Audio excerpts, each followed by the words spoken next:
Dans l'épisode de cette semaine, on a fait quelque chose d'assez unique pour la première fois. On a retiré un passage de la vidéo parce que je la trouvais un peu trop technique pour le sujet abordé, que je voulais assez pratique. Et donc vous allez retrouver ces deux passages qui ont été retirés dans cette vidéo. Au niveau de la structure, c'est très simple. On a juste retiré l'intro et la conclusion.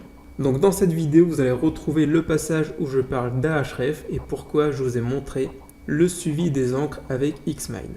Et dans la conclusion, donc, on va reprendre les éléments, le pour et le contre, d'utiliser Xmind au lieu d'Ahref. Je vous laisse visionner tout ça. Avant de vous montrer l'outil que j'utilise pour suivre l'évolution des encres de texte, d'abord je fais un petit point sur Ahref, parce qu'on peut faire à peu près la même chose depuis cette plateforme. L'inconvénient, c'est que Ahref ne trouve pas tous les types de liens. Par exemple, les liens Facebook, les liens Twitter ou d'autres types de réseaux sociaux ne seront pas référencés, ne seront pas visibles depuis Ahref. Ce qui peut être un inconvénient, surtout que les liens qui proviennent de réseaux sociaux sont très puissants. Le deuxième inconvénient avec Ahref, c'est que pour la date de parution, la date qu'on voit ici, on va voir rarement la date qui correspond à la publication d'un article qui contient un lien vers votre site à vous. Donc moi je suis un peu pointilleux là-dessus, j'aime bien que la date de parution corresponde à la date de publication d'un article parce que les robots de Google ont une fréquence d'exploration qui est différente de Ahref. Il faut garder à l'esprit que Ahref est juste un outil construit par une entité externe à Google et donc ce n'est pas vraiment leurs robots qui vont positionner notre site. Ahref sert juste de lunettes pour mieux voir comment Google perçoit notre site. C'est l'une des paires de lunettes qui existent et qui nous permet de mieux voir ce genre d'informations. Et c'est pour ça que j'aime bien utiliser Xmind pour traquer la date exacte de la publication d'un article.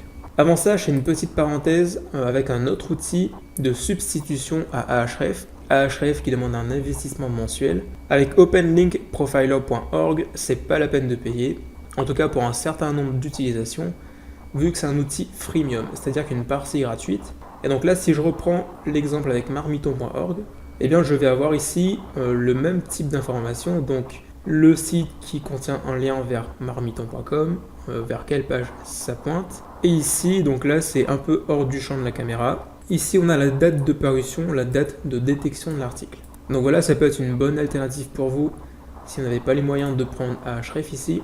Et donc maintenant, je passe à Xmind qui est également gratuit. Donc là, il n'y a pas besoin de payer quoi que ce soit. Xmind, si vous ne connaissez pas déjà, c'est un outil qui permet de... Donc voilà comment effectuer le suivi de vos encres sur Xmind. Alors bien sûr, ça demande un peu plus d'étapes que de simplement aller sur Ahref et de regarder la liste des liens déjà existants. Mais le fait de suivre ces informations sur Xmind, comme j'ai dit précédemment, va vous permettre d'avoir des informations correctes afin de suivre le timing entre le lien qui est créé et l'impact que vous allez voir sur Google. Parce que les robots de Google sont différents des robots de Ahref qui sont un peu moins puissants. Et Xmind, c'est la rigueur de Tony Stark. S'il faisait les choses grossièrement, sa combinaison tomberait à l'eau très rapidement. Et c'est la même chose pour votre site. Il faut suivre les informations le plus précisément possible afin de savoir qui impacte quoi et comment il impacte. On touche à la fin de cette vidéo. Veuillez bien à suivre votre lien, télécharger Xmind, c'est gratuit. Revisionnez cette vidéo depuis le début s'il faut et on se retrouve dans la prochaine. Ciao!